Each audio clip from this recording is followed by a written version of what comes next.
Sir organic వ్యవసాయమే కాకుండా మీరు ఈ గేదెలు ఎద్దులు ఆవులను కూడా పోషిస్తున్నారు.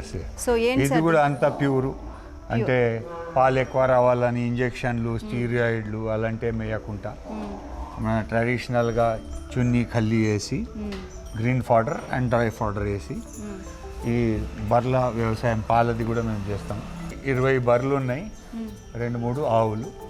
మార్నింగ్ అండ్ ఈవినింగ్ 2 సార్లు ఇక్కడికి వెళ్ళి పాలు మా ఇంటికి పోతుంది కాచిగూడ. అండ్ అక్కడ ఒక 30-40 మందిది మాది గ్రూప్ ఉందన్నమాట. వాళ్ళకు రాతలు పోతాయి. ఓకే, పాలు రాగానే చెప్పేస్తారు. అంటే అది ఫిక్స్ మంత్లీ, అది చెప్పేది ఏం లేదు. అది గ్రూప్ ఉంది. ఎవరైనా ఎక్కువ కావాలి తక్కువ కావాలి ఇలా ఊరికి వెళ్తున్నాం వద్దంటే ఆ మెసేజ్ ఇస్తారు. దాని ప్రకారంగా ఆ మేనేజ్మెంట్ చూసుకుంటా మా ఆవిడే అది మిల్క్ డిస్ట్రిబ్యూషన్ అంతా మా ఆవిడ చూస్తారు. మిస్సెస్ అంతా. సో పొద్దున సాయంత్రం మొత్తం ఎన్ని లీటర్లు వస్తాయి సార్? పొద్దున్న ఒక 25 to 30 లీటర్స్ వరకు ఉంటుంది. సాయంత్రం ఒక 21 to 25. అంటే దాంట్లో 2 లీటర్స్ ఆవు పాలు ఉంటుంది.